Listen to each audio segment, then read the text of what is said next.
The sun hung low over San Francisco, spilling its last golden light across the park like paint brushed gently across a canvas. The air carried the savory scent of grilled food from a nearby truck, mingling with the laughter of children chasing pigeons and the rhythmic creak of strollers passing over uneven pavement. Andrew Miller sat at a small metal table near the truck, his blazer unbuttoned, sleeves rolled back. The takeout box in front of him sat mostly untouched, steam rising lazily from roasted vegetables and salmon. Across from him, Ellie swung her small legs, the sequins on her sneakers catching the light as if scattering stars at her feet. Her blonde curls bounced with each turn of her head, cheeks flushed from the walk through the park. She bit into her grilled cheese sandwich with the unself-conscious joy only a 4-year-old can summon, crumbs clinging to the corners of her mouth. Andrew watched her quietly, his lips curving into a faint smile that softened the sharp lines of his face. She had her mother's eyes, blue, bright, and full of wonder. Sometimes that likeness struck him like a punch to the chest, but today it was a comfort. He picked up his fork at last, ready to take his first bite, when Ellie froze mid-chew. Her tiny hand hovered in the air, sandwich suspended. "Daddy," she whispered, her voice tight, uncertain. Andrew lowered his fork and followed her gaze.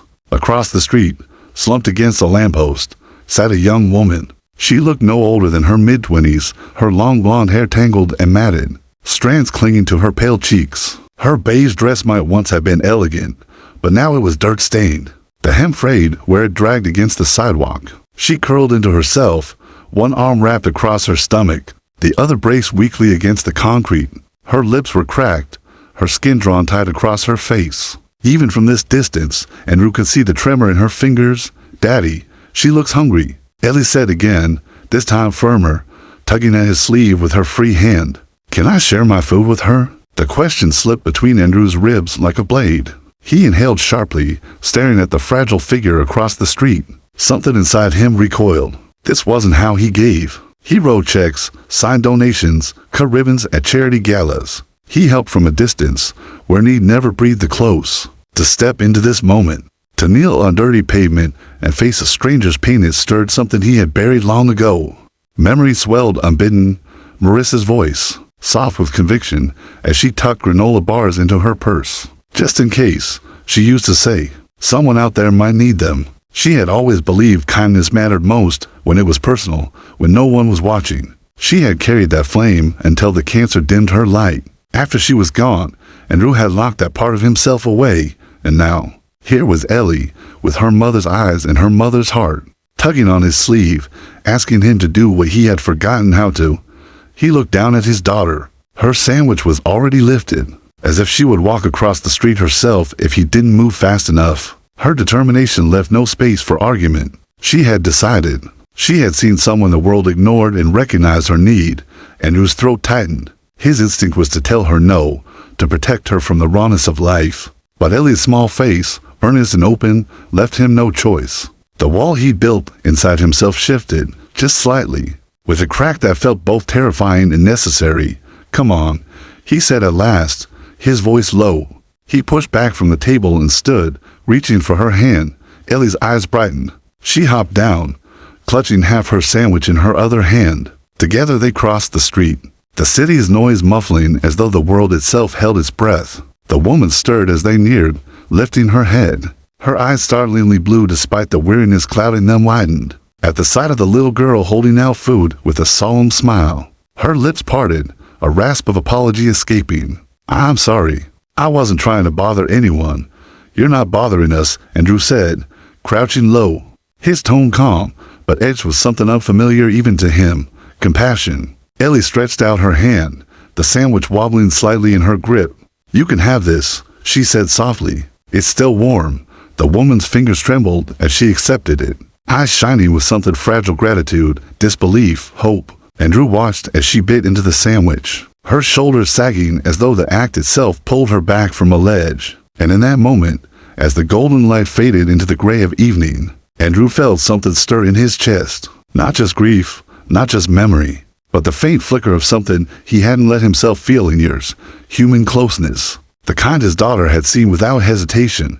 Asterisk. The drive back to Andrew's home stretched longer than the miles between the park and the hills outside the city. The sun had slipped behind gray clouds, leaving the world awash in muted twilight. Raindrops freckled the windshield, streaking down like hurried tears. Andrew kept his eyes on the road, jaw tight, the silence between the seats heavy as stone dot in the rearview mirror. He caught glimpses of Claire. She sat curled against the window, her tattered toque clutched in her lap as though it held the last remnants of her life. Every so often, her lips parted as if to speak, but no sound came. Ellie sat beside her, humming softly, oblivious to the storm inside the car. The little girl swung her legs and told Claire about unicorns and rainbows, her voice a ribbon of light in the otherwise dark cabin. Claire managed a faint smile, nodding gently, but her eyes betrayed her exhaustion. By the time they pulled into the long driveway lined with oaks, night had descended fully. The house rose ahead like something carved from glass and stone, sleek lines gleaming in the rain. Its tall windows glowed with warm light, but the structure itself loomed more fortress than home. Claire hesitated before stepping out, her worn shoes sinking into the wet gravel. She stared up at the mansion, her shoulders curling inward, as if the sight of such wealth and order pressed down on her like a weight she could not carry. The front door opened before they reached it. Mrs. Louise, gray-haired and sharp-eyed in her pressed apron, stood waiting, a dish towel in hand. Her gaze flicked over Claire quickly, assessing, measuring. Andrew's voice was firm, but calm when he spoke. "This is Claire. She'll be staying in the guest room tonight." For a heartbeat. The housekeeper hesitated, lips pressed thin. Then her eyes met Claire's eyes, hollow with fatigue, but also carrying a silent, desperate apology. Something softened in Mrs. Louise's face. "Of course," she said quietly. "Come in, dear." The guest room was warm and immaculate, the bed neatly made with white linens, the bathroom stocked with lavender soap and fresh towels. Claire stood in the center of the room, trembling slightly, as though afraid to touch anything. When Mrs. Louise left, closing the door with a gentle click, Claire's hand moved slowly to the robe hanging on the door. Her fingers brushed the fabric, lingering on the softness. For the first time in weeks, maybe months, she let herself breathe. But the peace was fragile. That night, lying beneath crisp sheets, she couldn't close her eyes without the past rushing in. Her father's sudden stroke, her mother's battle with cancer, the way she had dropped out of college to care for them, giving up her own dreams of illustrating children's books, the cafe job that barely kept them afloat. And then, when her mother passed 6 months ago, the loneliness that wrapped around her like chains. She had thought she'd found safety when she met Ben. He'd offered her a place to stay, a smile that promised security. But kindness had turned to cruelty. One morning, he'd simply changed the locks, leaving her on the street with nothing but the clothes on her back and the toque she now clutched. Like a lifeline, she hadn't stolen from him, as he claimed. She had only taken what was hers, a sketch pad, a few pencils, and a single framed photo of her parents' dot, and now she was here, in the home of a man who radiated control, whose walls literal and emotional were built to withstand anything. She wondered how long she would last before he realized she didn't belong, before he sent her back into the rain, down the hall. Andrew leaned against the doorway of his daughter's room, watching Ellie sleep.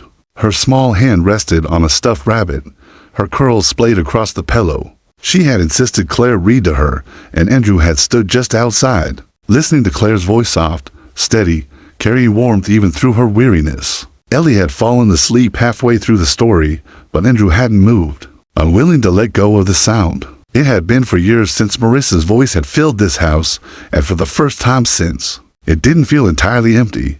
But as he stood there, something gnawed at him. He didn't know Claire. He didn't know what shadows followed her, or what secrets she carried. He only knew that Ellie's heart had opened to her instantly, and that terrified him. He couldn't risk his daughter's fragile joy being shattered again. Yet when he finally turned away, his eyes drifted toward the closed guest room door, and in the stillness of the night, Andrew Miller, the man who had kept the world at arm's length for years, felt a flicker of something he hadn't in a long time, uncertainty. Not about Claire's brokenness, but about his own. The storm outside raged harder, rattling the glass. Inside, beneath the same roof, 3 lives lay in separate rooms, one grieving, one broken, one innocent. None of them knew yet that the act of a little girl sharing half a sandwich had just set into motion a chain of events that would alter all their lives forever. Morning light spilled across the Miller estate in pale ribbons, sliding through tall glass windows and pooling on the polished wood floors. The storm had passed, but the world outside still smelled of wet earth and pine, fresh and sharp against the crisp air. Downstairs, the clatter of dishes echoed faintly from the kitchen. Claire lingered on the landing, barefoot in the robe Mrs. Louise had left for her, feeling like a trespasser in a museum, everything too perfect, too pristine for her to touch. Ellie spotted her first. The little girl bounded out of the sunroom, curls bouncing, clutching the crayon-streaked page in her hand. "Miss Claire," she squealed, tugging her toward the table without hesitation. The page was a jumble of wild strokes, purple suns, orange grass, a stick figure with impossibly long arms. "That's Daddy, but I can't make him look right. Can you help me?" Claire knelt, her eyes softening. She took a pencil from the box and, with a few quick strokes, sketched Andrew's strong jawline, his watch, the faint curve of his smile. Ellie's eyes widened. "It looks just like him," she gasped, hugging Claire as if she performed magic. From the doorway, Andrew watched. He hadn't meant to linger, but something about the way Claire bent over the page, her hands steady despite their calloused edges, drew him in. She wasn't just humoring Ellie, she was listening, really listening, in a way he hadn't seen anyone do for his daughter in years. His chest tightened. He told himself it was gratitude, nothing more, but the unease in his throat said otherwise. By the third day, Claire had slipped into the rhythm of the house as though she'd always been there. She woke early, always before Andrew, and joined Mrs. Louise in the kitchen. At first, the housekeeper bristled at her presence, but when Claire asked if she could help peel vegetables, Louise reluctantly handed her a knife. Claire worked quietly, methodically, like someone who had done far harder labor before. And when she spoke, it was not with chatter, but with the kind of gentle remarks that made silence feel less heavy. One afternoon, Andrew stepped outside to find her kneeling in the garden, dirt smudging her cheek. She wore old boots she'd found in the garage, gloves several sizes too big. "I used to plant daisies with my mom," she said when she noticed him watching. They were her favorite.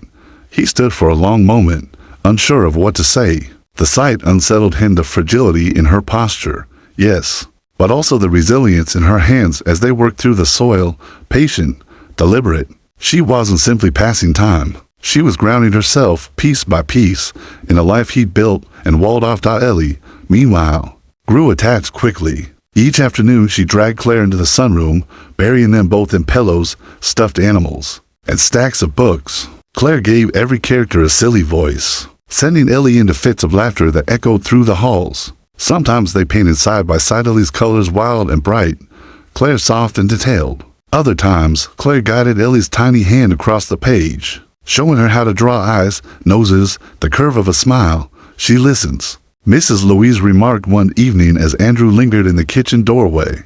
"That child hasn't had someone really listen in a while." Andrew didn't reply, but he carried the words with him into the night.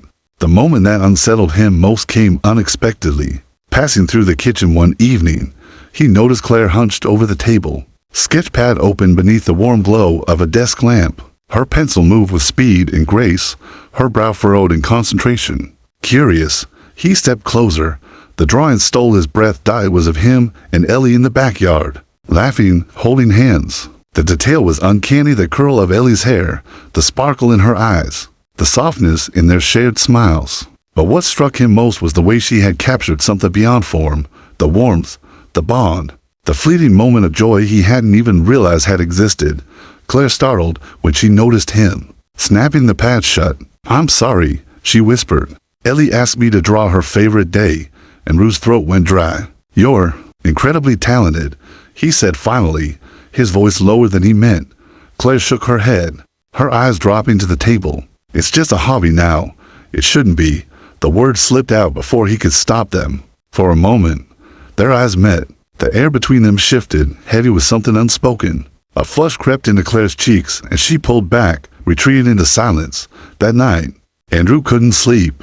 The image of her sketch haunted him, not because it was beautiful, but because it was honest. It saw Ellie more clearly than he had allowed himself to in years. And yet, beneath the quiet warmth that was blooming in his house, a darker current stirred. Claire had secrets. He could see it in the way she avoided his gaze sometimes, in the way her hands trembled when Ellie asked about her family. Andrew had built a career on reading people, on seeing the truths they tried to hide. Claire was hiding something.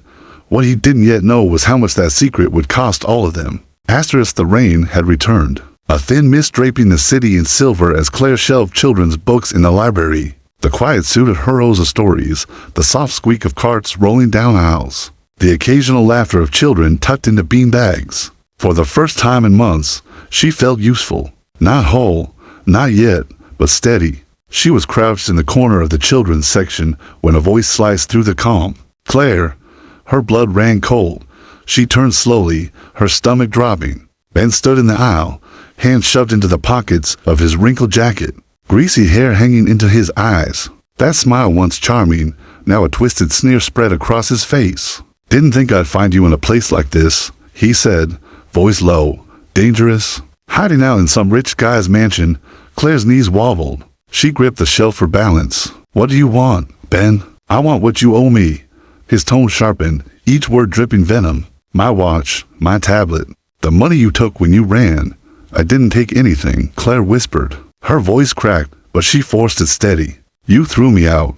You changed the locks." Asterisk Ben took a step closer, close enough that she could smell the sour tang of alcohol on his breath. "Funny, from where I'm standing, it looks like you landed on your feet. Andrew Miller, right?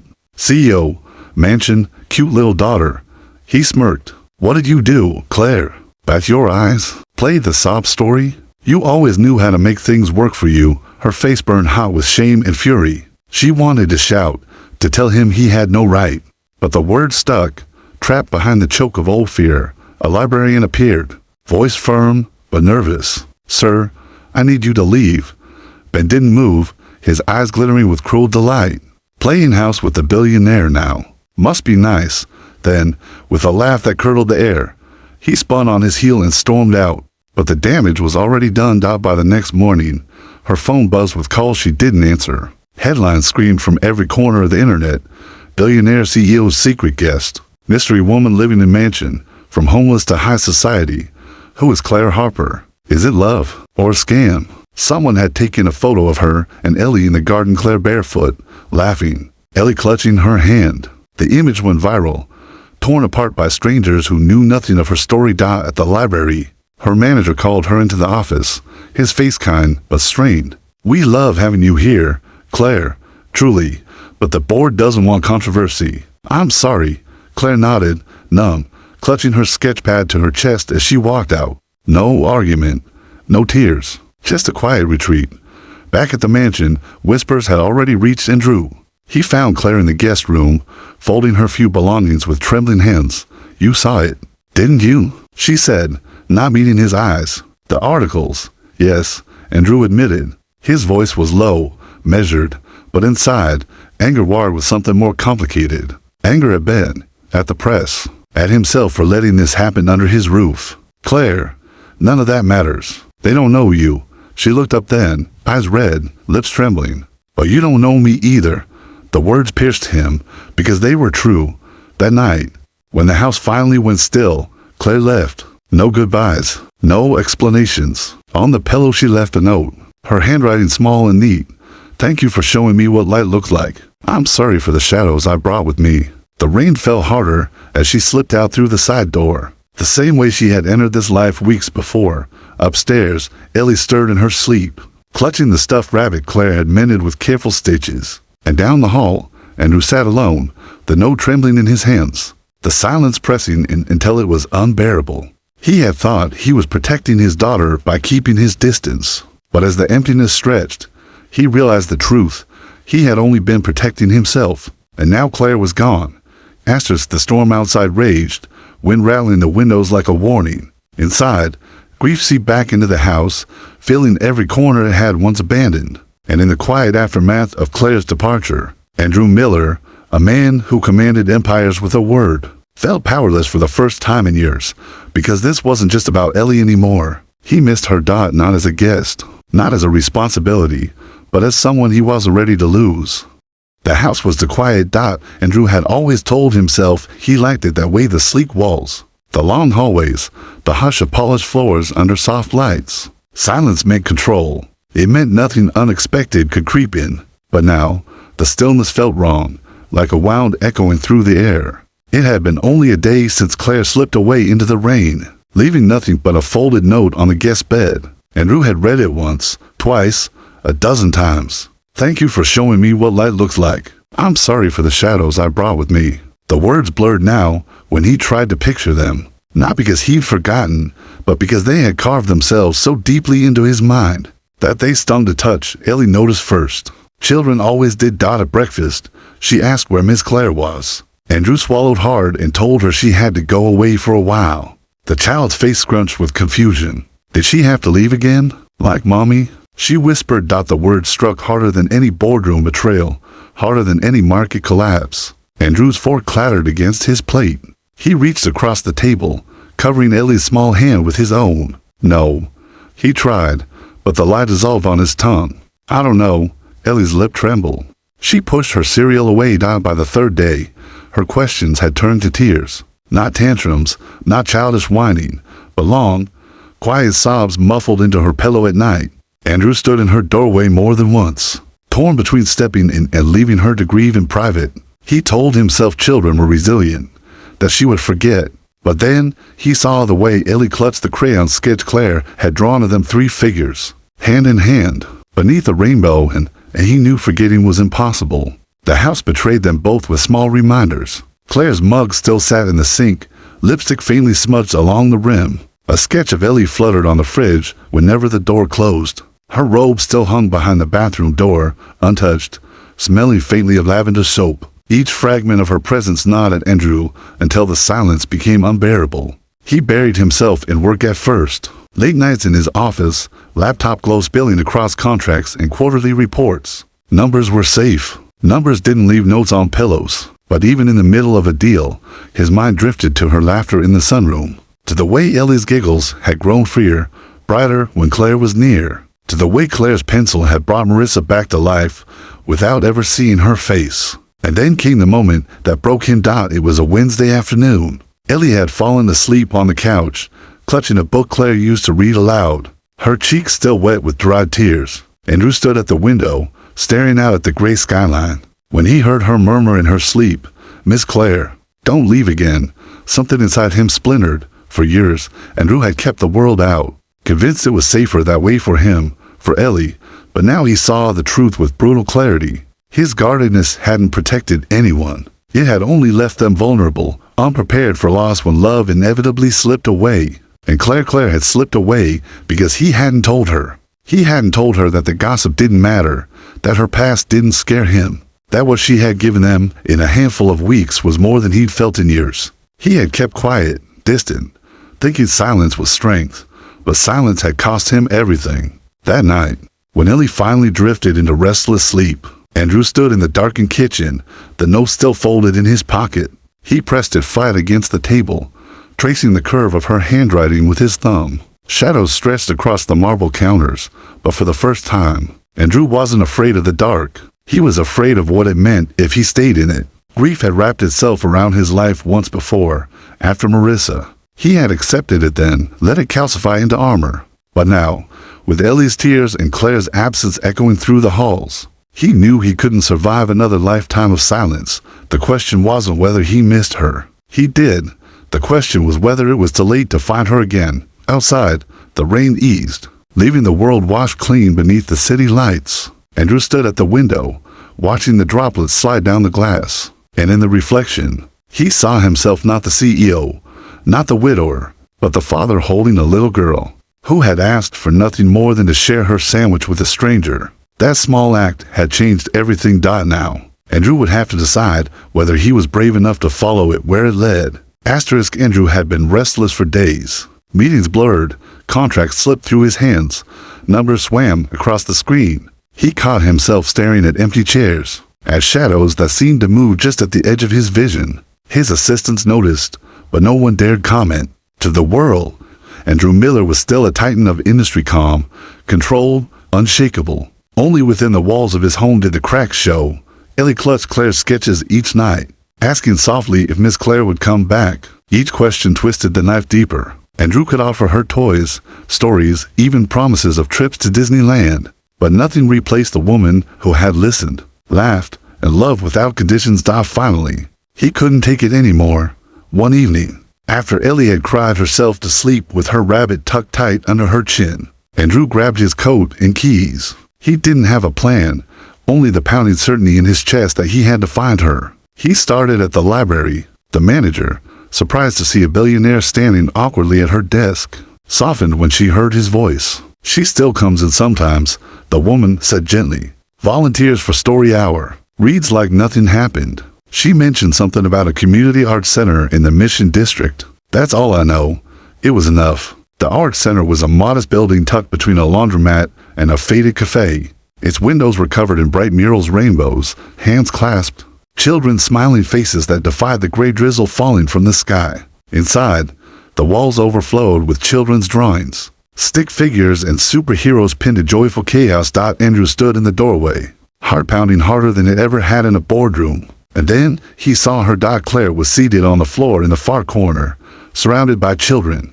Her hair was tied back silly, loose strands brushing her cheeks, paint smudged across her sleeves, a streak of green on her cheekbone. She laughed, really laughed, as she helped the little boy mix paints, showing him how to create the perfect shade of orange. And Drew froze. He hadn't realized until now how long it had been since he'd heard that sound. The world seemed to narrow, the chatter of children fading as his focus tunneled to her. Claire finally looked up.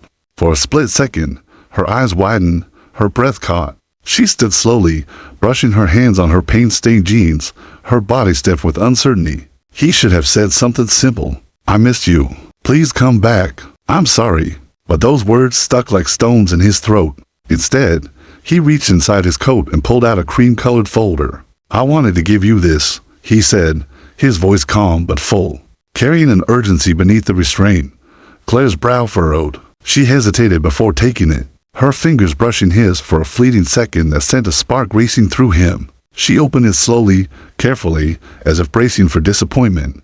Inside was a contract. At the top, in bold letters, Illustrator, Healing Hearts Publishing Project. Beneath it, a description of a new children's book series focused on resilience, loss, and healing. Her name was printed clearly above the signature line. Claire blinked rapidly, confusion clouding her features. "I don't understand." Andrew took a step closer, his eyes fixed on hers. "We're launching a new series for children who've experienced grief, change, the kind of pain most people overlook. And we need someone who doesn't just draw it but feels it. You're the only person I trust with this." Tears welled in her eyes, but she shook her head slightly, voice trembling. "After everything that happened, after the stories they told about me, you gave Ellie something I never could." And Drew interrupted gently, his voice raw now. "His walls gone. You helped her feel her mother again, and you helped me feel again."